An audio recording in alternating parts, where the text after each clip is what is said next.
Hello, and welcome to the Pages and Popcorn Podcast. The podcast where we, Jennifer and Kaylia, two book nerds, talk about movies based on books as well as the original source material. 2 warnings. This podcast uses barnyard language. Why limit ourselves to only nice words? Some things warrant not so nice words. Also, spoiler warning, we will be talking about the endings of both book and movie, so prepare yourself.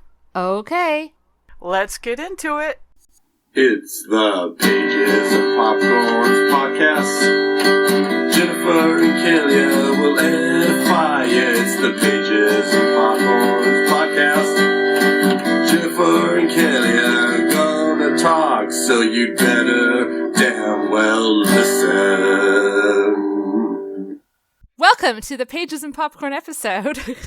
I'm Kaylia, and that's Jennifer. We've already done the intro, so we don't have to do it again. But today we will be discussing Hillbilly Elegy.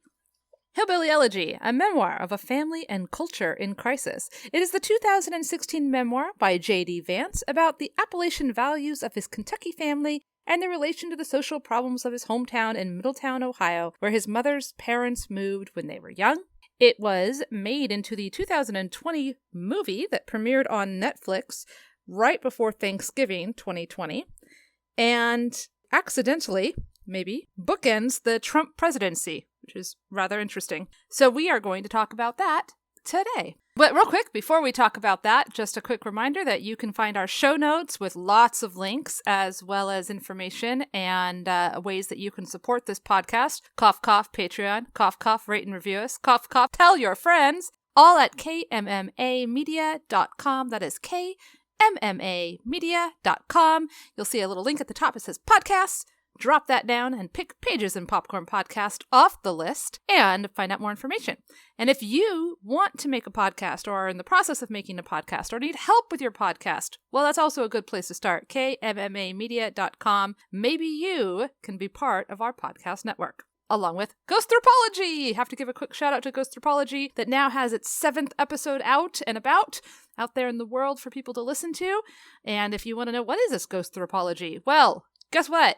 Go to kmmamedia.com, your one-stop shop. Speaking of shopping, depending on when you're listening to this, there could still be time to order things by Christmas at our shop, our KMMA Media shop. That's right. We've got t-shirts. We've got stickers. We have a face mask that's kind of cool. We've got a blanket. There's all kinds of fun stuff in there, so check it out. Okay, I'm done. That's the end of the intro. That was a lot of just me riffing. None of that is in my notes. Dun dun dun dun dun dun.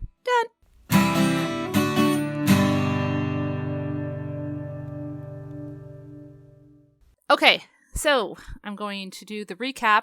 Listeners, sometimes I recap I take notes while I read, and then I flesh them out with the book sitting next to me. Sometimes I start with the Wikipedia and I flesh it out. Sometimes there's nothing on Wikipedia, so I find some other website and I take their bare bones plot and then I flesh it out and I add some commentary. I try not to add too much commentary, but okay. This time around, having read this book twice, under duress both times, no, just kidding. But anyways, having read this book twice, and facing the holiday and all those kinds of other stuff, I am taking a cheating way out, but I'm acknowledging it here. I found a plot synopsis discussion on a website. It was called icharts.com/Hillbilly Elegy summary. And it was so well done that I decided I'm just going to read this thing. This is what I'm going to read. So my recap for the movie is my recap. I took my notes while I watched the movie and then I put them into, paragraph form. So that's that. But this is actually from a website. So there you go. Here we go. J.D. Vance begins his memoir by explaining that he is not a politician or an academic. He is simply somebody who grew up in Appalachian's working class and who found a way to achieve upward mobility against the statistical odds, which indicated that he would, as the grandson of hillbillies and the son of a drug addict, fail to graduate high school and likely succumb to drug addiction and domestic violence. His remarkable ability to avoid this fate, though, is not the reason he wrote Hillbilly Elegy. Rather, he wrote the book so that people could, quote, understand what happens in the lives of the poor and the psychological impact that spiritual and maternal poverty has on their children, unquote. Hillbillies, Vance explains, descend from Scots-Irish Americans who migrated to the United States from Scotland in the 18th and 19th century. For this group of people, poverty is the family tradition, and hardly anybody earns college degrees. Like Vance's relatives, many Scots-Irish Americans live in the hills of Kentucky.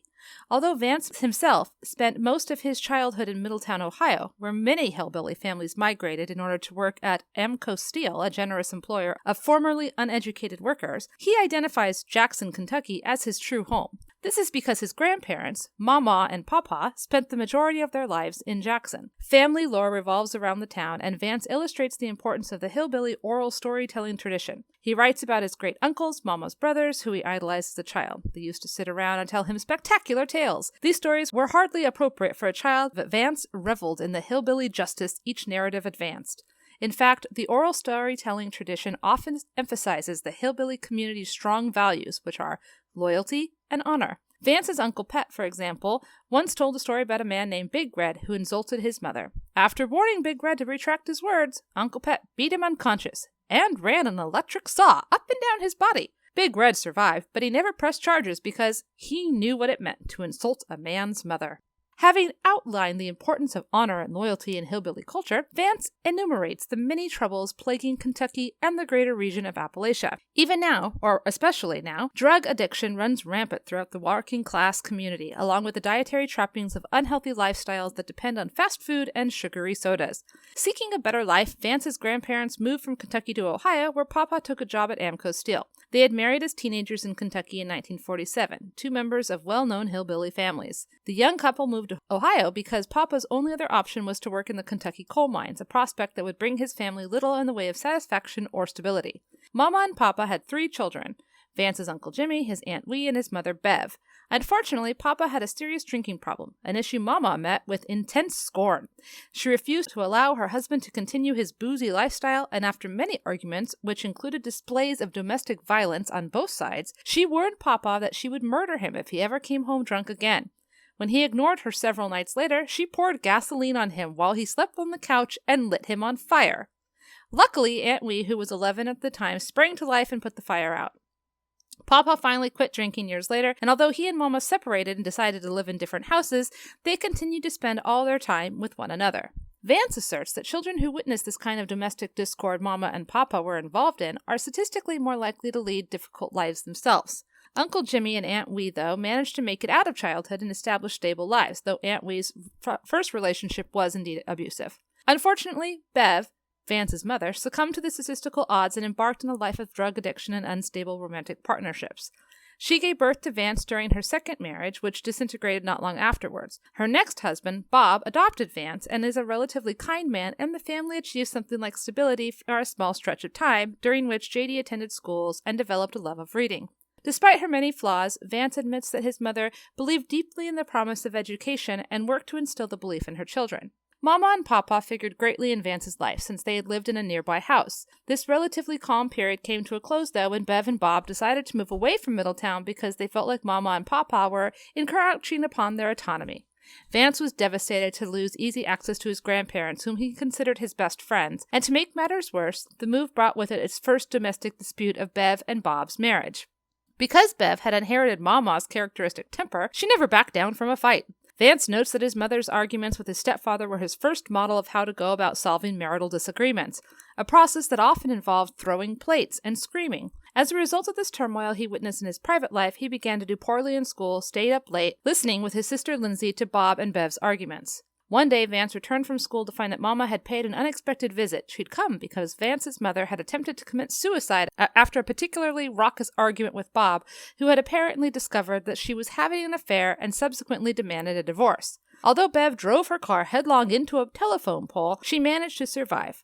Mama doubts that her daughter's intentions were actual suicide, believing that Bev had instead tried to make it look like she wanted to die in order to win sympathy and take everybody's attention off of the affair. In the aftermath of this fiasco, JD, Lindsey, and their mother moved back to Middletown, where they live in a home that's even closer to Mama and Papa's than before. During this period, Bev went into a downward spiral of irresponsible behavior and started dating men who never stayed around for very long. One day, when Vance was upset at Bev for her erratic behavior, she apologized to him and promised to drive him to the mall to buy him football cards. On the way, she grew angry with him and started speeding on the highway, promising that she would crash the car and kill them both. JD jumped into the back seat, prompting her to pull over so that she could beat the shit out of him. When the car stopped, though, he ran through a large field until he came upon a woman floating in a backyard swimming pool. "My mom is trying to kill me," he said, pleading with the woman to call Mama.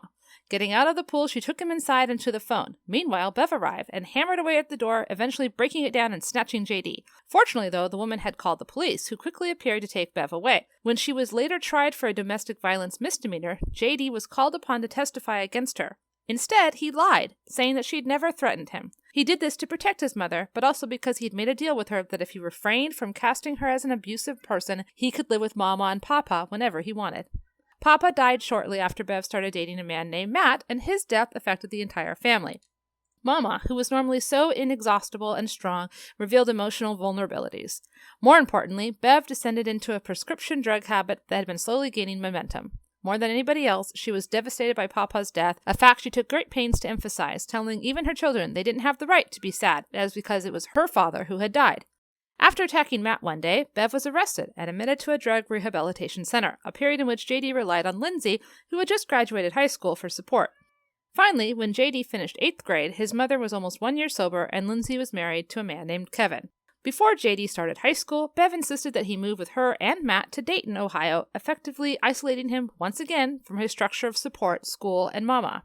JD refused to do so, instead opting to live with his biological father, Don, with whom he'd recently reconnected. Don was also from Kentucky, and although by all accounts he'd been a terrible husband and father, sometimes even physically abusive, he had made dramatic changes in his life, turning to Christian evangelicalism and starting a new family that strictly followed the rules of the church. This appealed to JD, who yearned for a dependable community. As such, he happily went to live with Don. Despite the instability of Don's house, though, JD felt constantly on guard in his new life, a feeling that eventually encouraged him to move in with Mama, with whom he stayed for the remainder of the summer before finally consenting to live with Bev and Matt in fear of overstraining his grandmother. As JD advanced through high school, his mother's drug addiction continued, along with her tumultuous and ever-changing romantic life. After years of attending Narcotics Anonymous to support his mother just to watch her continue to use drugs, Vance finally decided to live full-time with Mama, a decision he believed saved his life.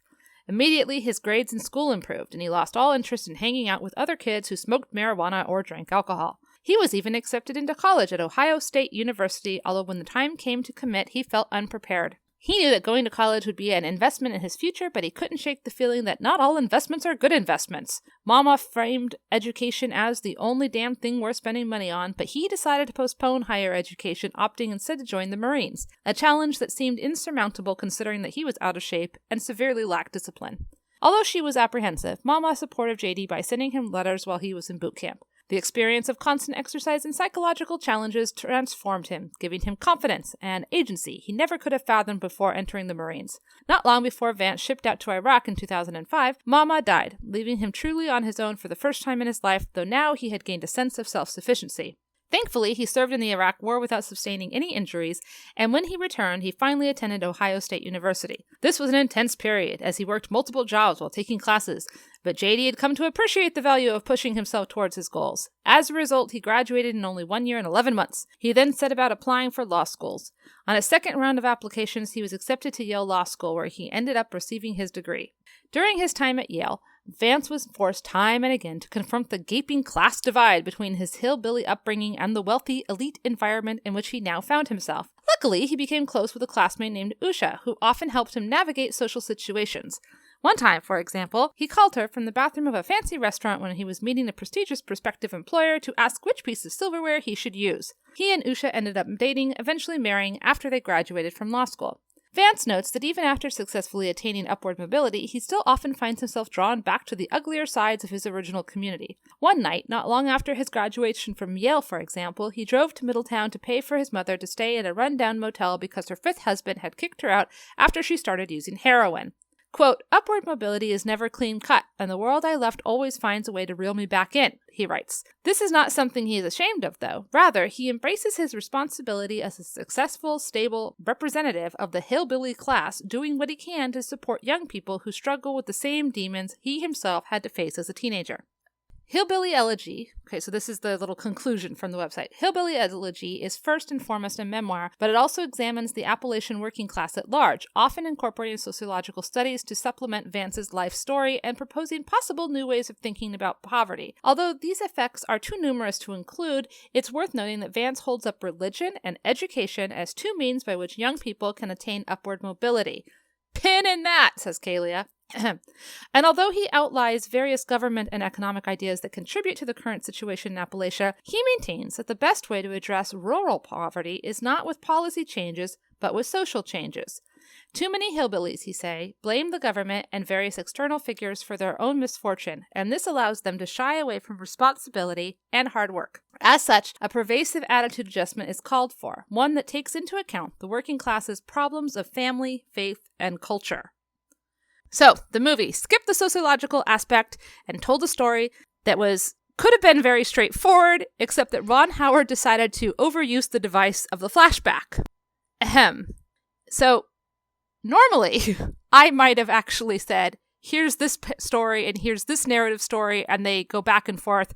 But no, gentle listener, I want you to experience the flippity-floppity flashback palooza that happened, so I'm going to include it in my recap. It's 1997, and youngish, 12, 13, I could not tell how old he was, youngish JD finds a turtle and rescues it despite its suggestion to kill it or torture it by another boy. He is riding his bike down to the watering hole where he can go swimming, because it is Kentucky, and again, 1997. JD is then almost drowned by a gang of hillbilly boy bullies. Go back to Ohio, he's told. See, he spends most of his time in Ohio with his mom and his grandparents, but they summer in Kentucky. He tries to fight back, but he's a plump, pale little kid, and there are 3 of them. JD's family shows up, and an uncle punches the bully ringleader. Ah, family bonding. Back at home, there's a group picture, and then JD, his sister, their mom, and grandparents all head back to Ohio. On the route, JD ruminates about how his mama left Kentucky as a young teen, pregnant and such, and headed for a new life. The flight with her and her very young husband parallels the drive that JD and his family are doing now. The music for the grandparents as they drive through Middletown in flashback is sad, but with a slight hopeful uplift. But for the young JD traveling home, it's just sad. And things don't look so good for the town of Middletown. Home is the suburbs, where Mama shares ribs with a neighbor kid, the grandparents each have their own house, and everyone lives in basically the same neighborhood. As he walks inside his house, kid JD is melancholy. You see, there's just no hope in Middletown, apparently. The rest of the movie goes back and forth, like I said, with this young JD spanning what I think is supposed to be 3 or 4 years, along with 3 days in the present. Normally, I might separate these two narratives, but since Ron Howard wanted us to be constantly moving back and forth, and he's the big-time director, let's do it his way. It's 14 years later, and young man JD is washing dishes and going to law school at Yale, talking about how hard it is going to be and hanging out with his girlfriend Usha. The hardship is all financial, it seems. He's on aid and working 3 jobs, but needs to land a summer job so that he can afford to continue to go to school. Perfect timing. There's an interview dinner thing happening, so off JD goes to try to land himself a summer job. At the fancy cocktail party/dinner, he doesn't know the different types of wine, and he feels out of place. He has a mild panic attack about which fork and which bread to use and eat, and so he calls Usha. She gives him a crash course in fine dining. I wonder why she didn't tell him any of this beforehand. Apparently, she likes him because he doesn't know which is the right fork. Okay. Before he can make connections, he gets a phone call. His mom is on heroin again and has OD'd and is in the hospital. Flashbacks of shots to his mom being strung out. JD returns to the table, tells his life story of born in Kentucky, then went to the Marines, then college, and then it's awkward for some reason. Some asshole gives him crap for being a redneck, and JD gets all defensive. Sister is back on the phone asking him to come home. He can't because it's interview week, but the pull is strong, and so are the mother and son flashbacks. Including an Easter with a surprise dog from Mom's current boyfriend, and Mom is all sort of extreme emotions. Happy, then angry, then lashing out, and then the family heirlooms of Penske eggs are all broken because JD's a klutz, and then Mom flips out. Also, JD likes D&D, and Mom likes watching the domestic violence next door. Mom buys forgiveness through football cars, but even that is tainted when an impromptu dance party turns dysfunctional because klutzy JD knocked over a stand of cards. Then there's some slight property damage, and then theft, but yay, mother-son bonding time. We have like 3 seconds of nice mom, then she's angry again, and now she's raving as she drives about how she provides for them, and they aren't properly grateful, and now she's speeding, and she's apparently suicidal, and young JD is in danger and scared, and she pulls over, and he calls her a bitch because he's totally justified, and she starts to wail on him, and he eventually gets out of the car and runs. He gets to a neighbor house. He calls Mamaw. Mom breaks down the door and drags him out. Then the cops show up. Back to the present. JD has left his dinner and on his way home. He's blowing off the rest of the interviews. Girlfriend is supportive, but frustrated. Flashback again. Grandparents show up and get JD, who insists that nothing happened and that his mom did not in fact hit him. Grandparents look sad about this, but then tell him he's a good boy for his lies. Adult JD is in Middletown now and is in a really bad way. At the hospital, he finds his mom, who is stable. They want to discharge her, but mom is combative. JD wants to get her in the program, but he can't get much traction, so now he's angry too. He gets a call for an interview. He has to be back in New Haven by 10 o'clock the next day. Flashback to finding his grandpa, who's dead. There's a tender moment between Mamaw and Grandpa, and then the hearse driving through town, and everyone doffing their caps and standing at attention, the way hill people do. Then Grandpa's funeral, and Mamaw's grief. And Mom is now stealing drugs and getting high at work, and now she's fired. Then Mom is abusive some more, and this time it's to Sister Lindsey. Yes, Lindsey. Sometimes Lindsey exists in this movie. Kid JD and Mamaw have some bonding time with cards and the Terminator. Mamaw's theory is that in life there are 3 kinds of Terminators, good, bad, and neutral. She tells him not to fuck up his life, and JD is like, okay, I guess I'll be good. Mamaw says that JD's good, she's good, but Grandpa and Mom are the bad kind of Terminators because of drugs and alcohol and their inability to let things go. This is interrupted because Mom is in the middle of the street having an attack of some sort. I think she's got some bloody hands, she's raving about her dad, she's getting arrested. Mamaw makes JD look away. She protects him. Present day, JD is trying to find a place for his mom to get drug rehab help, but her lack of insurance is making it hard. Drug rehab comparison stories with the soccer dads at a barbecue, and somebody might have a lead. JD talks to Osha, the girlfriend, and he's kind of an ass to her as a way of proving that she wouldn't want to be with him anyways if she only knew the truth. She's hurt, of course. Flashback to Mom in rehab when JD was a kid. He'd made her a little workbook of things to do. It's very sweet. Present day, JD is trying hard to get his mom into rehab. He lets drop that Mama has been dead for a while, and JD is very emphatic and impassioned, and he eventually gets her a spot at a fancy rehab place. Now he needs to pay for the 2 weeks up front. He is doing the credit card dance that most of us, well, a lot of us know only too well. Mom sees and decides to bail. There's a bit of an argument. The past is brought up. It's just like Mama, ... And then a further flashback of grandparents' dysfunction, of Mama lighting Grandpa on fire for being drunk. Yes, lighting him on fire. And JD's mom, Bev, as a child, putting out the fire, so apparently that's why she's an addict. This is adult JD's watershed moment. The music tells us that he is changing. Off comes the sports coat. He decides to tell his mom about his girl. The first thing she says is, "What is she?" "Well, she's Indian." "You should bring her here." He's not going to do that. At least not yet. There's a tiny moment of bonding. She wants to go back to her loser boyfriend so JD can go back to his interviews. Flashback to kid JD and Mom announcing that she's married, randomly, to a new dude. A dude with an allergy to JD's dog, so no more dog. Also, the dude has a son, so now JD is super thrilled to have a stepbrother. Yay! The new brother isn't all bad. He has a hookup on pot. He offers some to JD. JD declines. It's a gateway drug, you know? Classic scene of Mom begging her son for clean piss so she can pass a drug test. Mama takes Mom's side and tells JD to pee in the cup. JD calls them both shitty moms. Mama gives him a lecture about family being the be-all and end-all. JD wants to move in with her. She says no, but also go back in and pee for your mom. So JD does. And we get to watch it. Lucky us. Next scene, JD's coming home and finding Mama on the floor due to a stroke. She's surviving this, but JD is worried and not doing very well in school. And doing drugs, and drinking, and being a dumbass with new stepbrother. It's all boys being stupid. One has quit his job because he has a pregnant girlfriend, but he doesn't really want to work, and so now, hey, let's steal Mama's car and do violence, property damage, adolescent bonding, hooray! But alarm sounds, and they run, and then they crash the car. Present day, JD takes his mom to her boyfriend's dump. He's throwing all of her stuff outside and calling her a whore, so JD goes full hillbilly and runs up to kick his ass, but stops when he sees a woman and kid on the landing screaming. He goes back downstairs and helps his mom clean up all of her stuff off the ground. Past! Mama is recovering from the stroke. Lindsey feels bad for not being there for JD. I guess the teenage destruction happened because or right after JD had found her. Whatever. Anyway, Mama has her own flashback in this flashback to her failure of a mother as a grandmother, so she leaves the hospital and sets off to fix JD. She tells Mom that she's going to take him and fix him so that he doesn't turn into a loser. Mom's not happy about it, but JD is kind of? Present day, JD is still trying to find a place for his mom. He has guilt about leaving Lindsey to deal with everything. She tells him not to make them his excuse and to take Mom to the seedy hotel and drop her off. Past! Mama kicks his friends out along with some racial drivel and gets on his case about his homework. It's Mama's house of tough love and chores. JD tries to steal a calculator. He gets caught. Mama gets him the one he needs. He rebels. She yells. She's trying to motivate him to do well in school and break the cycle. He points out that his mom did well in school, but that got her nowhere.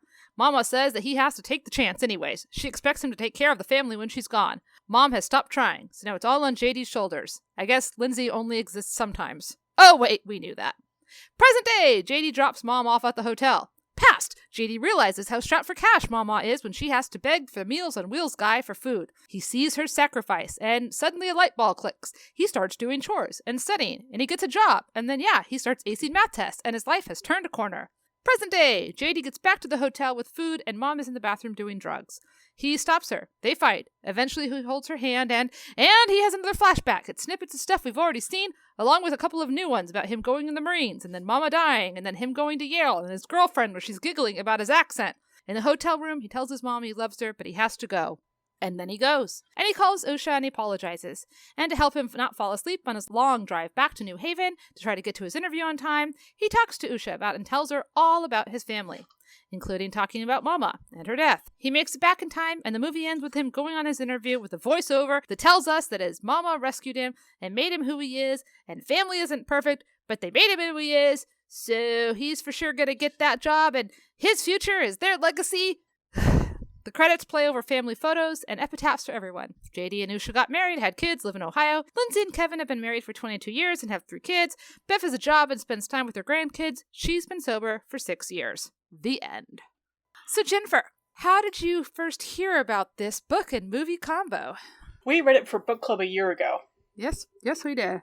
So that's how I first, came to the book. And then, because we had read the book, we kind of knew about it, and so when Netflix had their thing, oh, we read that book, let's read it again! Yes, and yay! I don't know if you remember, but I told you that I wouldn't do this book and movie combo if Trump won, because it would be just too depressing and angry. So if Biden won, we could do it, and yay! So Biden won, and here we are.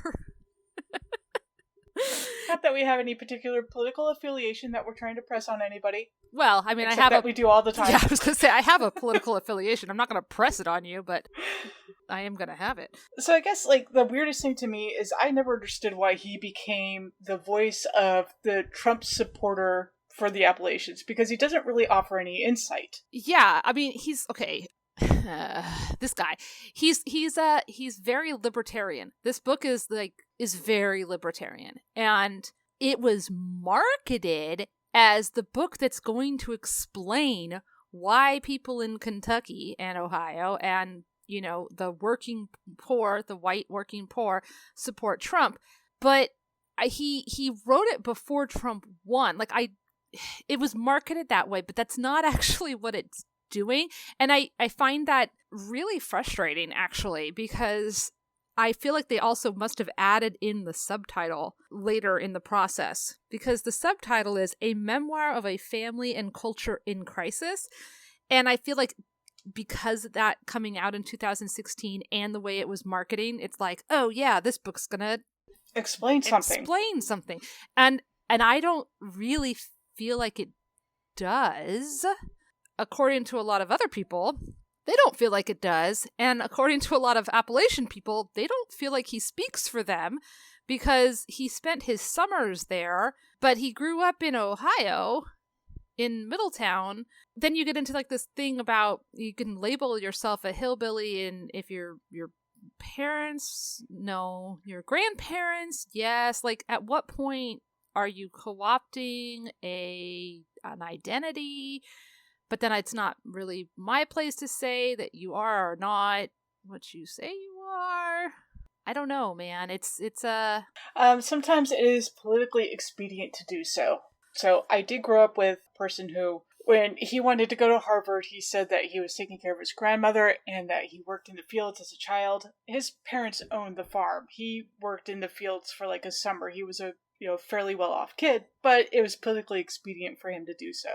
Yeah, and I feel like, okay, so obviously we're going to have our own baggage that we're going to bring to this, but you and I live in Devin Nunes's district. Devin Nunes, who bills himself as a farmer so that he can, touch that with real America, but the guy's not a farmer. He's not a California farmer. You know what I mean? Like, it's not even a thing. And so I know that I'm already a little like resistant when people start telling me about their, I don't know, the pedigrees of, oh, but I'm this or I'm that or I'm blah, blah, blah, blah, blah. There's a little part of me that's like, are you? Are you just saying that because it's going to give you some kind of cachet, right?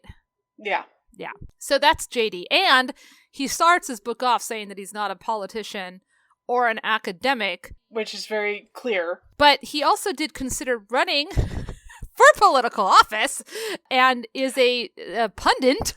So I just want to give a quick shout out for any of you Twitter followers. Devin Nunes' cow and Devin Nunes' mom are great Twitters to follow. Yes. And I'll link them in our show notes for sure. So yeah, so JD, he has definitely used this book as a springboard. I mean, not all for bad. Like he's got a nonprofit that's doing some interesting work. We'll link that in the show notes. But he also, okay, this is the biggest thing. This is the biggest Devin Nunes cow in the entire room. He's a white dude, and I know that he doesn't want to talk about race and he doesn't want to talk about privilege, but I kind of feel like it needs to be acknowledged here that he does, like, in one sentence in the very beginning. He just says, well, you know, I do recognize that Latino and Black Americans do fare harder, but for whatever reason, white, non-college educated, poor Appalachian have a more cynical attitude towards hope in the future. That is something that he starts off with, and that's what comes out of the book a lot of the time is he wants to have everything his way. You know, he'll acknowledge, oh, well, yeah, this is true, but this is also true. The Appalachian people are hard workers, and at the same time, they're drug addicts who don't want to work. So he's constantly talking about the paradox of it, but never really saying anything insightful. Yeah, and I mean, I get that the first step to fixing a problem is acknowledging the problem, right? You know? So it's important to say, hey, this is an issue. And then you can start to try to figure out how to fix it. But I feel like he's like, this is an issue. The end. This is the issue, and I don't know what to do about it, or this is the issue. And what I really feel like, and maybe this is, again, me, my coastal elite, whatever, is that he's like, this is an issue, so meet us where we're at. Like, we're not going to change, so the world should change so that, you know, we can all blah, blah, blah. Does that make sense? Like, it didn't really feel like this is an issue, and so we need to do something about it. It just really felt like this is the thing, so accept it because it's not going to change. And the education and the religion being like the ways to get out, I take very big exception with that. Education, for sure. Yes. Hands down. Not going to argue with that. But obviously, getting a higher education is not the be all and end all. Like, there's plenty of ways to get out of poverty without a higher education. Like, you don't, that also sounds a little judgy, but you know what I mean, right? It doesn't, trade schools are a thing. I mean, I'm going to make my full point here. Trade schools are a thing, and education can definitely be a catalyst, but it's not the only thing, and it can't exist in a vacuum.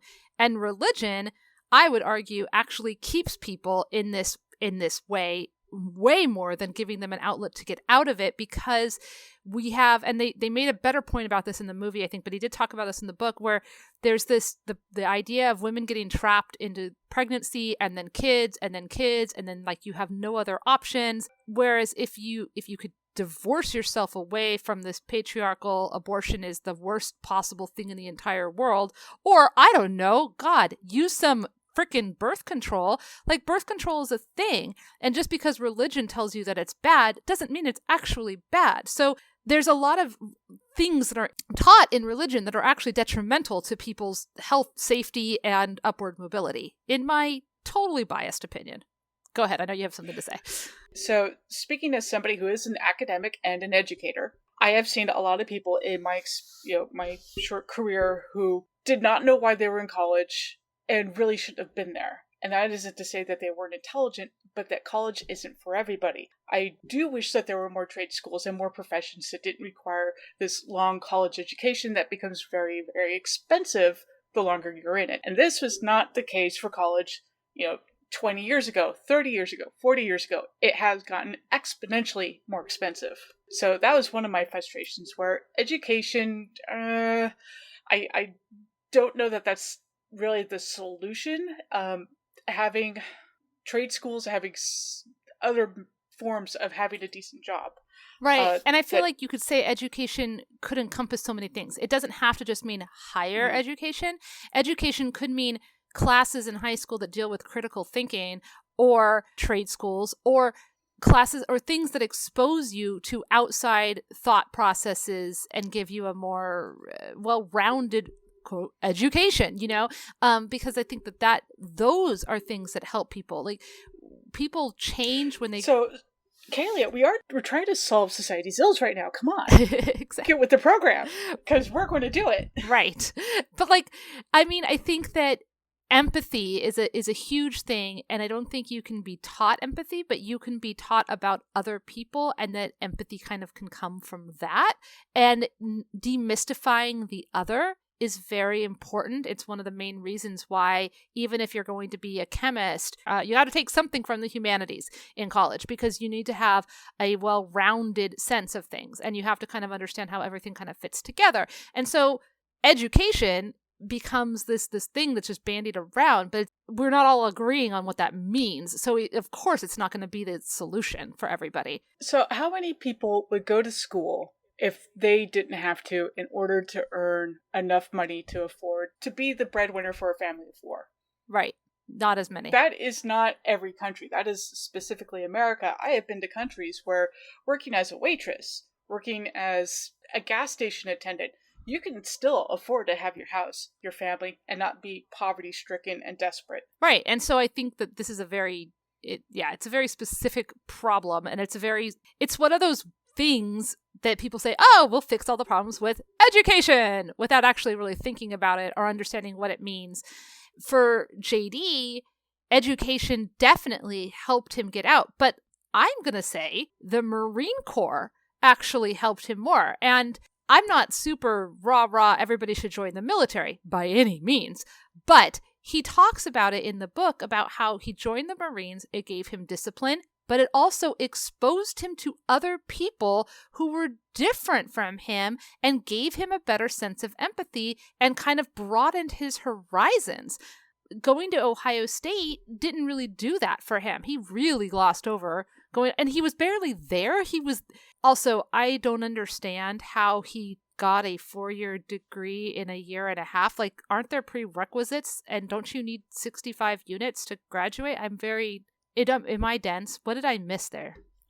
I don't know that much about Ohio State. It could have some weird different program, but yeah, a year and a half seems very odd, unless he had some classes in the right. Like maybe he did junior college and then he transferred, and then or was taking college level. There are high school classes that you can take that go towards college credits. That must have been it, because.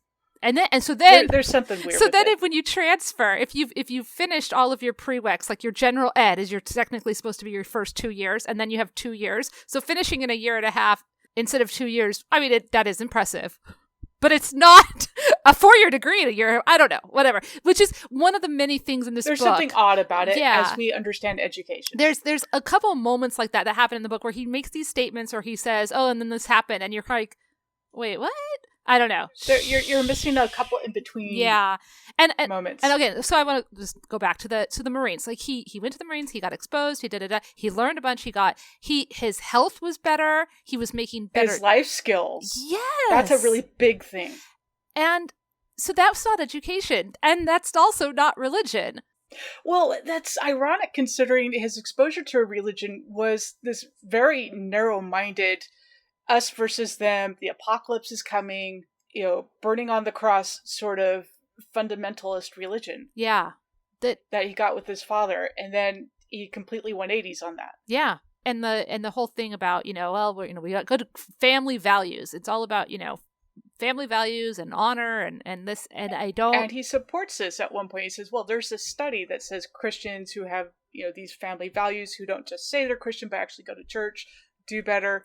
And there's a lot of that sprinkled into this book where he'll cite a study that supports his viewpoints. But he is not an academic. This is not a rigorous view into what sociology would have to say about it. It's just him kind of piecemealing together little bits in that. Well, it's very cherry picking the studies that support his things. And also the real Christians, not real Christians is definitely the no real Scotsman fallacy here, right?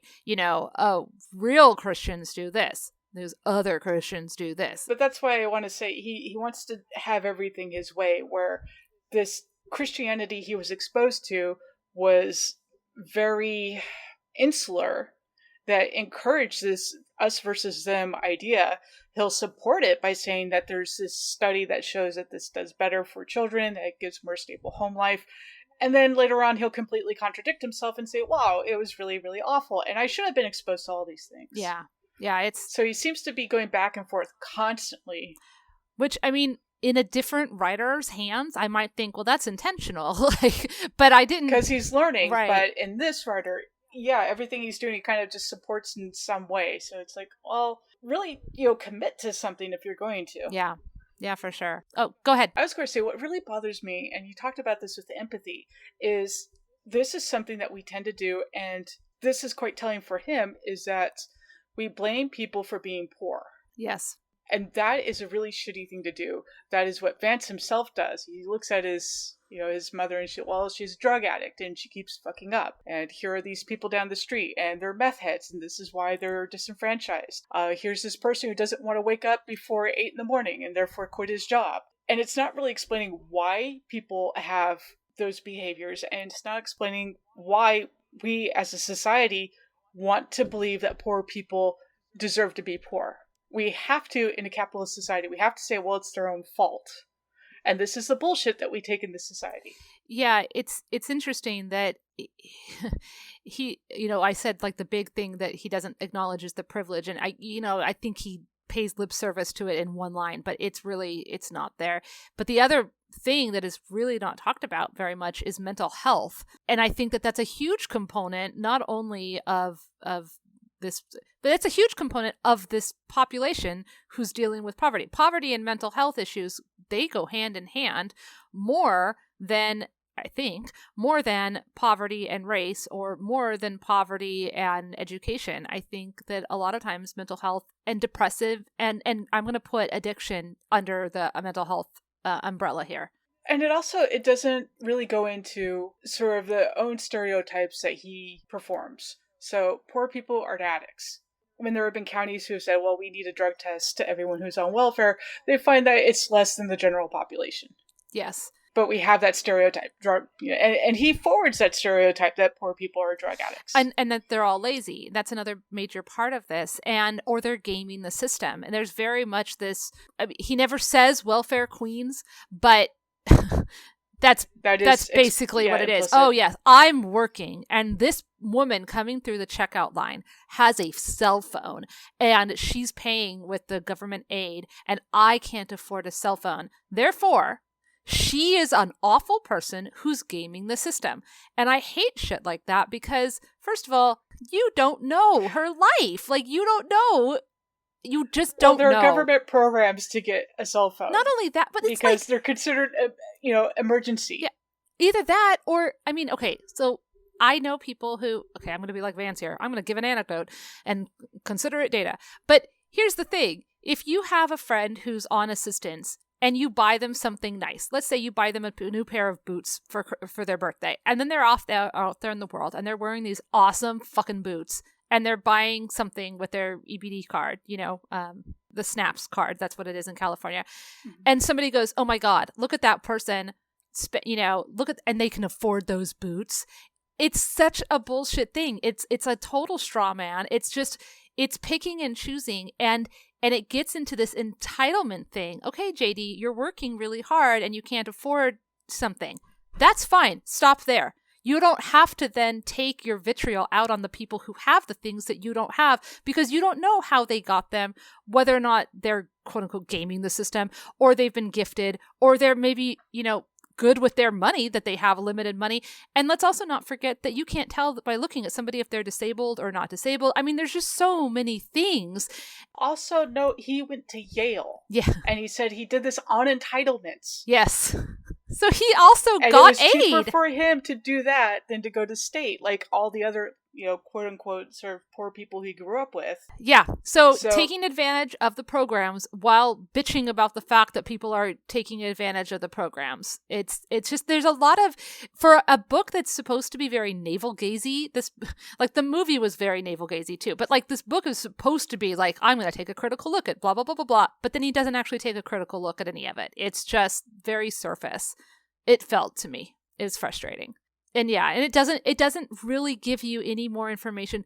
When we all started to wonder, why would people support President Trump, who's not going to help them? Why did this area turn from Democrat to Republican? This book doesn't give us the answer to that. And I don't think it gives us a way to turn it back. So, okay.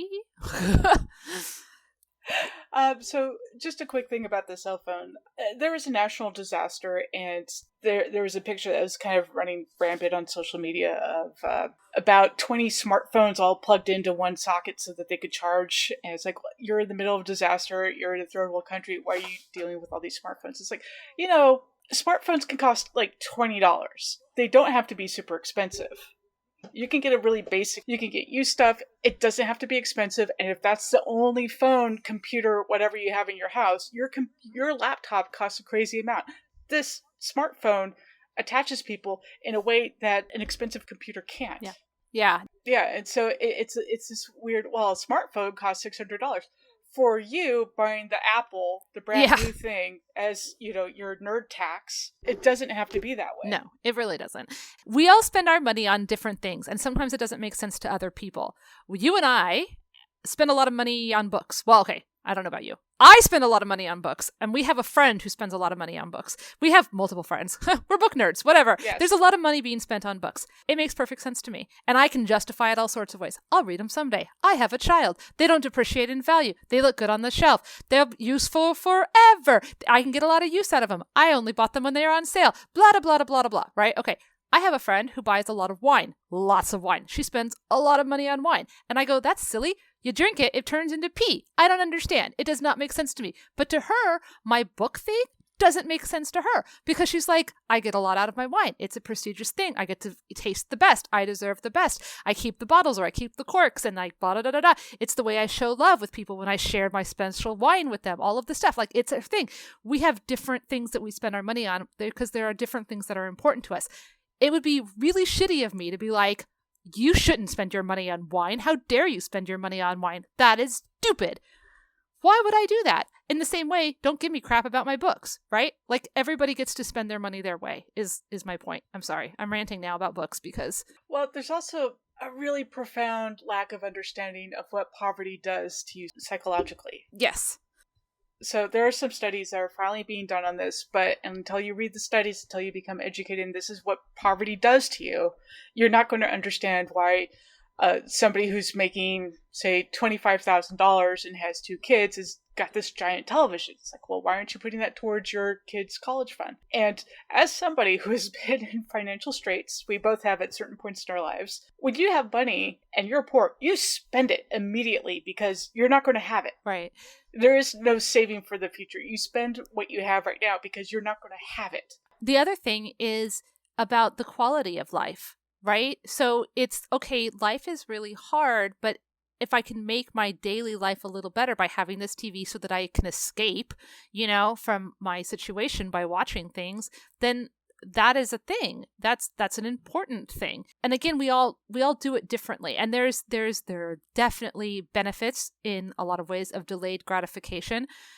But you have to know that gratification is coming. And I think if you're hopeless because you have a model of your parents or grandparents going back that says gratification's never coming, so why would you save that money for a someday thing? Take it now. Enjoy what you have while you have it because you could be dead tomorrow. I mean, there's something very appealing about that too. And there's also, when it comes to stuff like budget, unless you have extra money, it's like watching somebody else play guitar. I could watch Matt play guitar as like, oh yeah, you just do this thing. That's what you do. You put your hand over here, you strum like that. If anyone could play guitar, I just watch them for 5 hours. I could do it. Unless you actually have the extra money to practice with, when you get extra money, you don't know what to do with it. you don't know how to save it. You don't know what, how to, invest or what kinds of investments. And finances, a friend of ours is into, personal finance. I never got it until I picked up one of her books. I was like, wow, that's demystifying. Because finances are scary, especially when you're poor. You don't have $100 in your bank. You have $98.18 because you count every penny. You know exactly where your money is. That's what it is to be in poverty. No, exactly. And the fact that then JD Vance he like runs a venture capitalist fund because he went to Yale and he was able to hobnob with these, elites and stuff. Like he's doing quite well for himself. Yes. Without, and it really feels like he's forgotten some steps along the way. He also has this thing about payday loans of, well, my senator was against this, or the senator that he worked for, the politician that he worked for. And he's like, well, yeah, rich people don't understand payday loans. And no, you don't understand them. They are predatory. They are terrible. You can have something of that line. In fact, the post office used to be a bank for people who couldn't afford banks. You could take your paycheck there and deal with it without having to deal with bank fines and fees and whatever. I didn't know that. Yeah, we got rid of that program because, for some reason, people who like private businesses don't like the way, these government businesses work at a fraction of the cost and more efficiently. Yeah. Well, and you can acknowledge that it's predatory and still see that it's an essential part of life, right?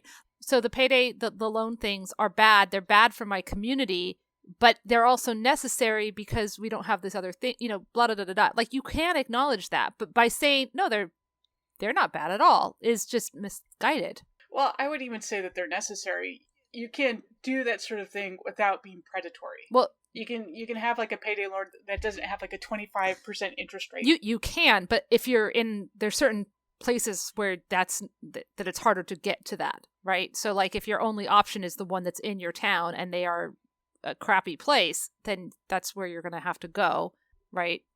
But that's my point, is that you don't have to have that. You could have something that is you as society, not like you as society. You as an individual. Society should have better things for people, yes, but we also acknowledge it is expensive to be poor, and that is something that needs to be pounded into people who don't understand that. Yeah, right. And it is way more expensive to be one poor. Little thing can just completely derail everything. It's really hard to dig yourself out of a hole. It's definitely difficult. And again, I want to have sympathy for the people that JD Vance is talking about in this book.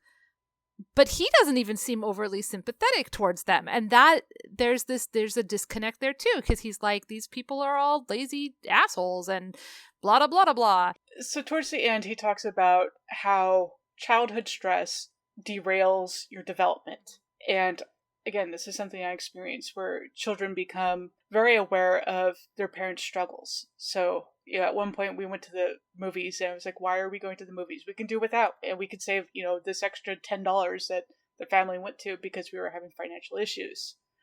As a child, you become aware of that. It changes the way you think about money. It changes the way you think about security. He talks about his mother having all these different boyfriends. He didn't ever connect to one of these guys because it was a revolving door. And he didn't have stability until his grandmother came into his life. So he understands what that does to a person. And then at the same time, he just wants to ignore the damage that does. While I made it out, you can too, is an underlying principle, even though at the same time he says, this is what you're up against. It's almost impossible to make it out. Yeah, I feel like he's saying, I made it out, you can too. But he didn't make it out just under the power of JD. He made it out because of the sacrifices that Mamaw made. He made it out because of the sacrifices that his sister made. He made it out because of government help and entitlements. He made it out because of the Marine Corps. Like, he made it out because he, as a little kid, before he even decided to start trying in school, he always liked to read. So he made it out. He didn't have a learning disability. He was white. He was able to play the game eventually. He made it out because he met Usha in college and she freaking held his hand and helped him, traverse the social areas that he didn't know. He apparently didn't know that you should wear a suit or dress up nicely for a job interview until somebody told him. Somebody told him. Do you know what I mean? He made it out, but not by himself. Like, other people put on the boots, strapped the boots, gave him the laces, and then he pulled himself up by them boot straps. Like, One of the most ironic things about that statement is that it was originally intended to show that was impossible. You literally cannot pull yourself up by your own bootstraps. It is impossible, and now it's been sort of co-opted to be this thing. Well, you can do it. So Yeah.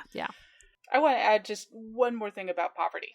Because until you understand the psychology of poverty, a lot of things don't make sense. So, like the Christmases that would be overblown, and you would go, well, we'll just get our tax refund, and that'll pay for this, and so we'll just go nuts. A lot of that is compensation because you know that you feel like a failure. By society standards, you are a failure, and that is crap to live under. So there is something called covert prestige, where you start to embrace, well, yeah, I am poor. Well, fuck you and fuck the rest of society because this is who I am. Because you get so sick of feeling like a failure, but it still comes out, which is why you overdo Christmas.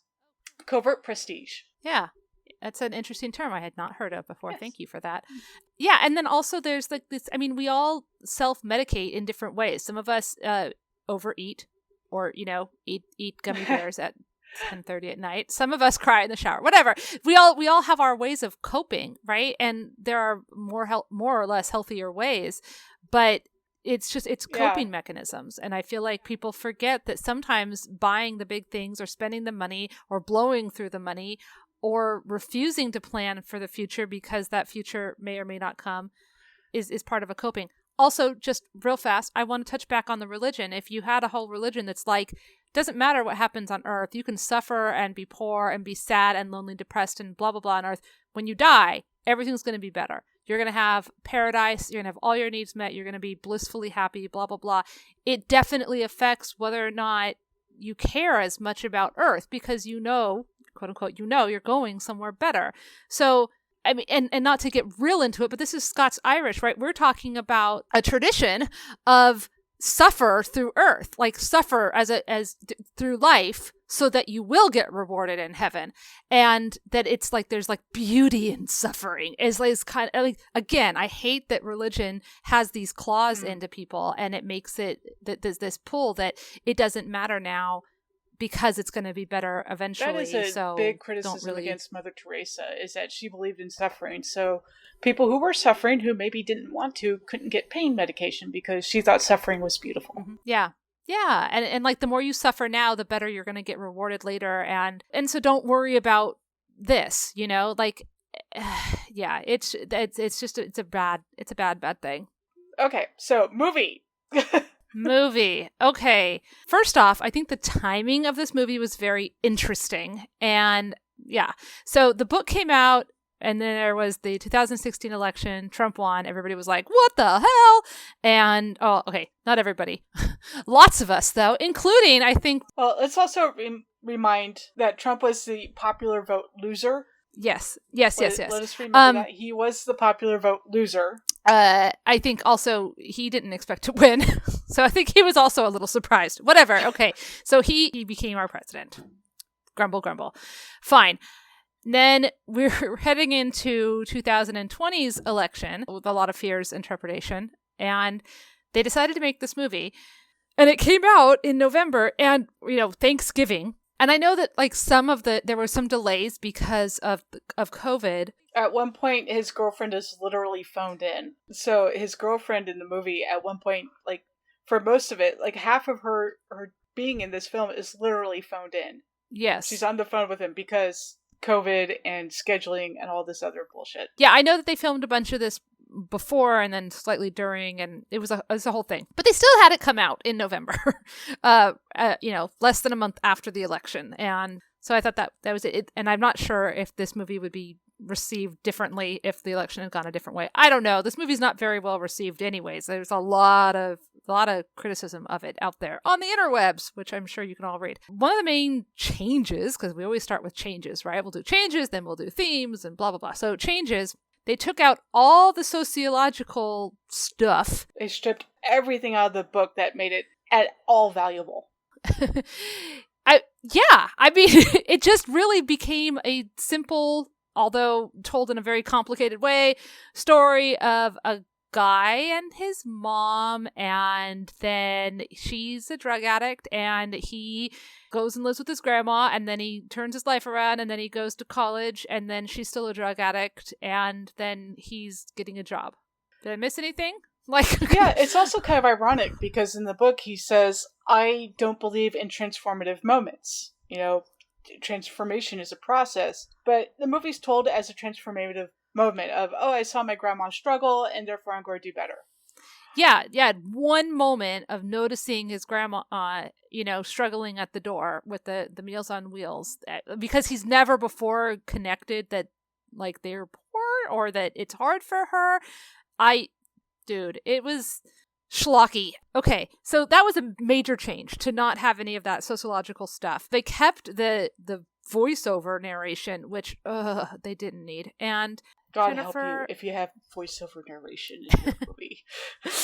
Well, just sometimes the thing of a voiceover is to tell you something that there's no way to tell you by the pictures that you're seeing, right? Or to play or to put you in a time and a place, or to use it as a framing device. So it's a framing device here, kind of, but it's just not necessary. I don't know. It just felt schlocky and not necessary. But I will say there was a couple things in the movie that I liked, because I'm an optimist, full of love, and I find the good in all things, as you know. Okay, so what did you like? I kind of liked. She was barely in the movie, but there was more Lindsey in the movie than there was Lindsey in the book, and I liked Lindsey, and I wanted more Lindsey. So even though one of my main complaints about this movie is that there's not enough Lindsey, I liked the fact that there was as much Lindsey as there was. And we talk a lot on this podcast about missed opportunities, but Lindsey, to me, is the biggest missed opportunity of them all.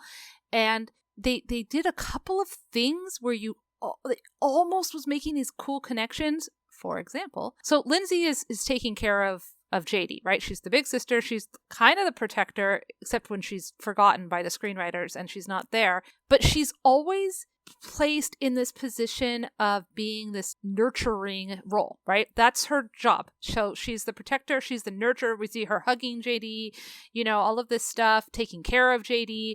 And then when they have the scene in the kitchen at one point where JD's doing his homework and the mom has lost her job and the grandma's yelling at the mom and Lindsey kind of calls her mom out on it. And then the mom's like, hey, you're going to end up pregnant too. And Lindsey's like, no, I'm not, So like Lindsey's good moment of, I refuse to go the way that my life has been set out for me. It's really good for Lindsey. Also, Lindsey's cooking in that scene. She's making food for JD. And what we see her a lot of times is doing these very typical mother, wife, caretaker roles, right? But what we know about her is that she had one boyfriend, Kevin, because he gets mentioned often and always. And then they got married and they've been together for 22 years. They have 3 kids. She's the soccer mom. But she's also, she works at a shoe store. She works, she's a mom, she's a wife, she's got all this stuff going on. She asks JD for help. He begrudgingly comes back to help her. I don't know, man. I really, I saw Lindsey. I see you, Lindsey. I liked Lindsey. I wish we had gotten more Lindsey. And I did like the fact that there was that scene where she was like, I'm not going to end up pregnant. And she didn't. She got married. Then she had her kids. She escaped, quote unquote, escaped the thing. He's like, oh, well, he's destined to become a drug addict and to not graduate and to have this miserable life. And, he escaped his way through those entitlements and through going to Yale and, yada, yada.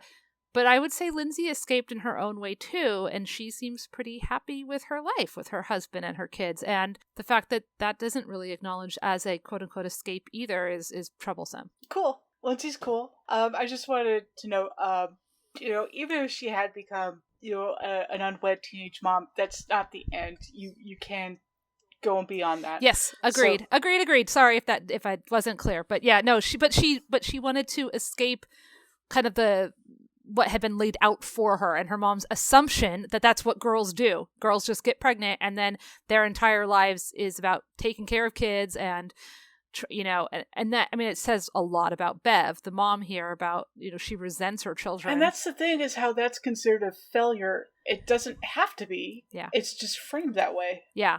Exactly. Well, and then that's how she saw it. And she was resentful of her children. Bev was resentful of her children, which again, I'm just going to go back to hooray for birth control and abortions. And if you don't want kids, don't have kids. It's better to not have kids than to have them and resent them. I think. Let's also note that, this is one of the great things about Planned Parenthood is they consider abortion to be a failure. There are so many steps before that. Let's get you birth control. Let's get you education. Let's get you tested. Let's do this and this and this. It doesn't have... most of Planned Parenthood is planning the parenthood. Yep. Another thing that I liked in the movie, the... long, dramatic pause. I don't know, man. I didn't really like this movie. I'm so frustrated, Jennifer, because I feel like when we started this project, I was like, this is going to be so much fun. We're going to talk about books and movies. And now we talk about them and I'm like, this sucked. This is bad. This is not as good as you remember it. Don't bother. I regained my love of Mary Poppins. I wouldn't have done that if not for this podcast, where I watched it again and went, oh my god, this is so adorable. How did I forget how adorable this was? Okay.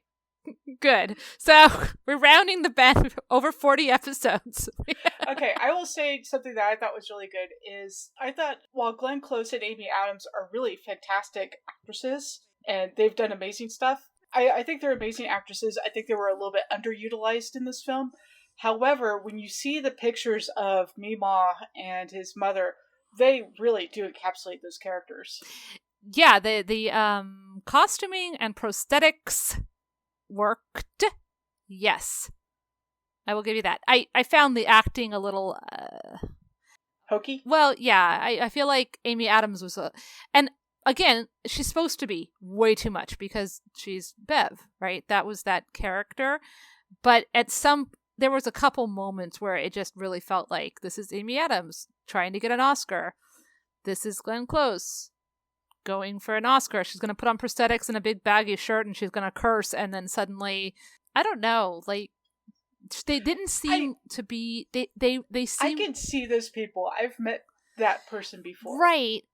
No, and I think both of us have relatives that aren't that far away from those people. But what I'm saying is like, it almost felt like a caricature to me, the way it was portrayed in some ways. There were some moments that felt very real. The moment after they found the grandpa in the chair and Mama leans over and has like this quiet moment with him, that felt very real to me. And some of the acting of Glenn Close when she was looking at JD and on her face, it felt very real. But there was a lot of it that just felt very caricature. I don't know. That's just me. But your mileage will vary, obviously. I do think that they showed the mom's mercurial aspects better in the movie. In the book, while he talked about some of the exact same situations, seeing it in the movie and how quickly on a dime it changed from happy to scary to sad to happy to scary, all of her emotions over and over again. I felt like that felt very true to life with an addict and with somebody who maybe has something else going on too. Is she felt very bipolar in some respects, and that it also felt very real. The manic aspect of her. I thought that portrayal was good. Vance comes off as, like gray putty. There's nothing interesting about him. He's just kind of the blank canvas for which all of this happens around him. Yeah. Now, I will say the kid and the adult, Vance, they look alike, and they do look like him in real life. So again, like the makeup, the trappings worked really well. Both the child Vance and the adult Vance seem to kind of always have this befuddled mouth slightly agape, watching the world go by. You know what I mean? It felt very much like they were watching their families instead of interacting with their families in a lot of ways. Which I guess is part of it, because that's definitely how it felt in the book too. Like he was watching and looking. If you were given this as, a written script, how would you direct it differently to get the film that you would want? Well, I wouldn't want it. But, tone down the flashbacks. Oh my god, yes. Tone down the flashbacks and tone down the flashbacks within the flashbacks, because that was really frustrating. And also, like, the timing, was, okay, I know that in present day, it starts with him leaving work at the dishwashing, at the school, and ends like 2 or 3 days later. Like it's only 3 days long, present day. But the past, it kind of starts with the end of a summer, and is all of that shit supposed to have happened within the same year, maybe 2 years? Like the kid did not look like he aged up at all in the past flashbacks, but it was way too many things to just happen in one moment of time. And so that was hard. I think if I was making this movie, I would just focus on the past and leave the present out of it. Tell it as a one narrative story going forward, you know what I mean, in time, and not have this flipping back and forth. And then maybe towards the end, when he finishes high school and gets accepted to Ohio State and then deciding to go to the Marines instead for a little bit, and then have it end with Mama's death, because that happened right before, you know what I mean? And then like, okay, so then what is he going to do? Now he's really on his own. And like, that is the moment where he's like, I'm going to go to law school. I'm going to finish leaving. I've already started this leaving process, and I've become exposed to other things. And I now know that there's more out there for me, and I can go, and I'm going to take these tools and the stuff that Mama taught me and yada, yada. And off I go. Like it could have been, you know what I mean? Like that optimistic, off I go into the world. That, I guess. And I would have had it be a slower build and a showing of how he decided to to change his life and turn that corner in high school and stuff. Not just this one moment of whatever. What about you? What would you do? There are moments that seem very darkly comic, like when Mamaw sets her husband on fire for Christmas. Yeah. And a different touch would have brought that out more, or showing kind of the consequences or the roots of some of this behavior. Like I said, you go overboard in Christmas because you're a failure. You feel that. I don't want to say you are a failure. I say, you feel like a failure, and so you want to go overboard. I have the kids, instead of just being a spoiled brat, reflect on, well, we can't afford this, and have that stress come out. So you understand the causes, that you get some insight into what is making these people behave the way they do. I think that it could have tried to decide, is it going to tell a story about a family with a drug addict central figure, the mother figure, and JD dealing with his mother and his two maternal figures in his life, right? With poverty being like the uncredited third main character. Does that make sense? Or it could have been a movie about poverty with the addiction being the other character that is affecting everything. But like do it both doesn't, it sort of diminishes both. Does that make sense? And then we throw in all of the modern or the present day stuff, and everything gets watered down and diminished. Yeah, that's why I would say get rid of the flashbacks, because they're not really advancing a whole lot other than, you're trapped, but you're out, but you're never out. Yeah. And that's a very muddled message. And there were some elements like, because when they're driving and they go through the tunnel, welcome to Middletown, and then like later driving to go through the tunnel, Middletown, and then driving, going through the tunnel, welcome to Middletown, and you can see Middletown, like we see it, and how it's just changed so completely every single time. Mama sees it, when she's young, we see child JD, and then I guess we see adult JD. I felt like we saw that tunnel a lot more often than that. And like it could have really worked on some levels to kind of show stuff, and it was there, but it wasn't really I felt like that part was there as an Easter egg for the people who read the book. When you want to talk about like the cynicism that this particular group has, what caused it? Why do groups, I hate to say it like that, but why do various groups have more optimism about the future, like Latinos? And part of it is that I feel like the complete failure of language in this, because I don't want to be us, them, their, groups, this and that, but for a lack of a better way to speak about this, when you're a migrant farm worker and your kid goes to high school for the first time, that's a step up. When your grandchild goes to college, you're stepping up. With this group, you had a fairly wealthy background. The South was incredibly rich before the Civil War. And to have that just constantly put down, where you're losing jobs, your town's losing out, and it feels like you're constantly losing rights. So there's that expression, when you lose privilege, it feels like oppression. To have that as something that would help explain, this is what's going on, this is why these people feel left behind, is because their grandparents did so well, and then they're not. Yeah, no, The rights that's keep a really going good point. And they kind of he makes it much more in the book than in the movie. Where the grandparents left, they went to there were 3 houses. Grandma had a house, Grandpa had a house, Mom had a house. Like, they're in the suburbs. They had quote unquote arrived. You know what I mean? In that thing. But then Middletown itself started to go downhill. So now Lindsey and her family are there, but it's a different type of suburbs. It's it's not doing as well. So where do they leave? Do they go to another place? They can't go back, and I think that could have been a really interesting thing. That whole idea of people like of AMCO coming in and being like, "Hey, everybody move over here. We got jobs for everyone." That could have been a very interesting, that was interesting to me, the historical part of it, but it wasn't there in the movie. The movie just didn't do that. So, like, another thing, and I'm totally going to blame television on this one. When you grow up and you don't see what it looks like to be really poor, it's really hard to kind of position yourself. You always feel like you're wanting more. If you watch the old Roseanne, they've got a decent house. When you're poor, you don't have that. So you're always looking at middle class as being much wealthier than what you are, even when you're considered the same class.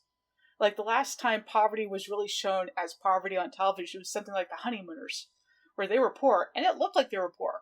They were struggling, and you could see that struggle in the show.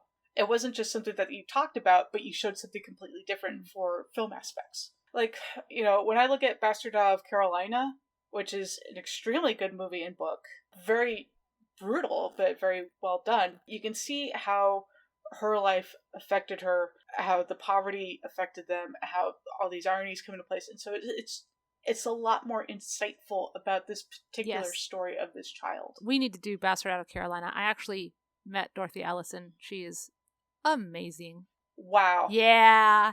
I just got instant envy. It was cool.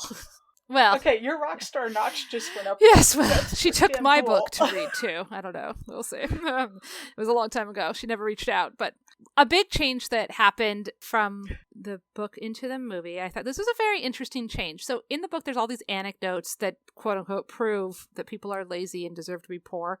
And in the movie, they kept the thing with the guy quitting his job with the pregnant girlfriend. He's got a pregnant girlfriend, but he quit his job anyway because getting in trouble because he was taking too long in the bathroom breaks, all these bathroom breaks, and he was late, blah, blah, blah. He didn't want to get up early. Okay. In the book, this dude is like in his 20s. And in the movie, he's like a teenager.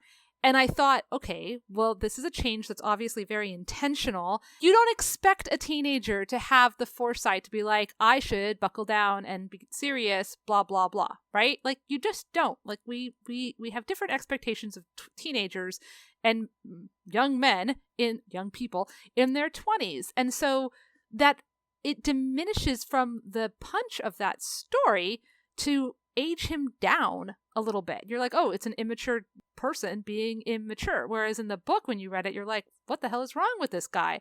Does that make sense? Like, it was a very notable change to me. Anyways, that was a big change. Oh, I've kind of already talked about it, but I want to talk about it again. The movie does not treat any of the women very well. Like the idea that all women are going to end up pregnant. And then basically all the women in this movie bend over backwards over and over and over again for our main character, except for Bev, and she gets a pass for bending over for JD because she's the addict. But Mamaw and Lindsey and Usha are all just there to help him on his little path. And he gives Mamaw lots of credit, but doesn't really give any credit to anybody else, which is very frustrating. Well, that's a great point. How women are, bearing the responsibility for all the mistakes. Oh, you're going to get pregnant. Yeah, where's the guy that got her pregnant? And, something with Mamaw is she had a really hard beginning in her life.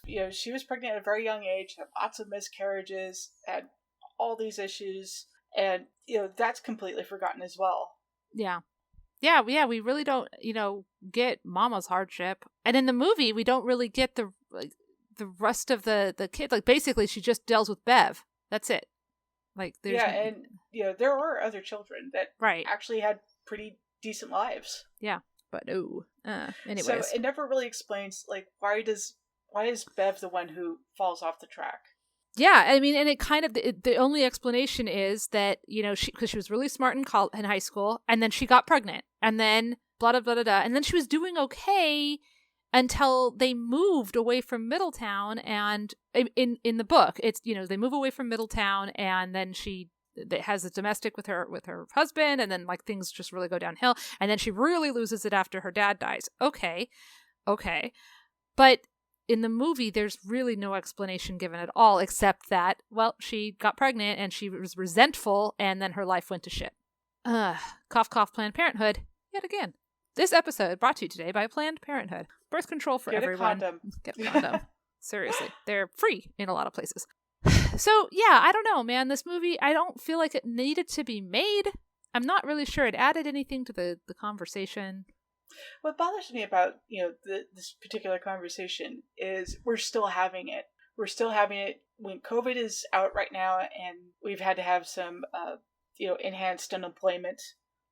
And still the debate about, well, you're just making people dependent. They won't want to go to work. It's like, no, people want to work. And if your unemployment is paying better than their working wages, that says something really significant.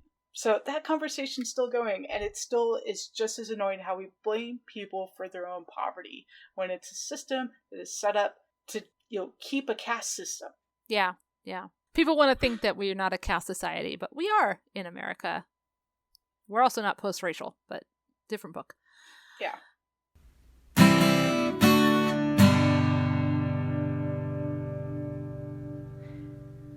Jennifer, was this book worth your time? Was this movie worth your time? Were either of them worth your time? Okay, the movie is just another sort of rag to riches. It's been told 1,000 times. You're not going to get anything new out of it. There's nothing new to be told in this film. It's the same old, same old. I found it, to be rather tedious. The book is short. I think it's, not terrible to read once, but there are much, much better books out there. I will say, book. Was it worth my time? No. It didn't offer anything new. It wasn't life-changing. It isn't vital to the conversation about why people support Trump, which is what its marketing promised. It isn't written very well. The points it's trying to make, honestly, I don't know what points it was trying to make. And before you at me with that all books don't need to make a point, yes, they bloody well do. Because either they tell a compelling story with interesting characters, or they teach us something, and this book did neither. Plus, it's a memoir, which means it has extra responsibility to meet the "but why the fuck should we care?" threshold. The film is fine in a vacuum. It's just an okay story about people doing people things, I guess. The scenery was pretty. The acting was either okay or really bad. The story was not that interesting. Boy makes good because he suddenly decided to give a shit. All the women bent over backwards to make sure it's okay. It's forgettable. Again, it makes no real point. It was more Mama and less J.D., maybe more Lindsey? But no. This? No. The end. Every other character is so much more interesting. Yeah. For reals. For realsies. Okay, so this episode of Pages and Popcorn podcast brought to you by technical difficulties. Yeah. Lots. Cats. Outrage at a class system. Sniffly noses. Too much coffee. Yeah. There's no such thing. What's wrong with you? But yeah, except we had to take 2 different potty breaks. So have a happy holiday for those of you celebrating holidays this month, and have a happy new year for all of you, because 2021 is going to come, whether you like it or not. And set those expectations really low for 2021. Maybe we'll be cool. Maybe it'll be okay. That's dismal. Okay, pop those champagne corks. Enjoy it. Let's hope for the best and have a good There ride. we go. Hooray. 2020 is almost over. Woo!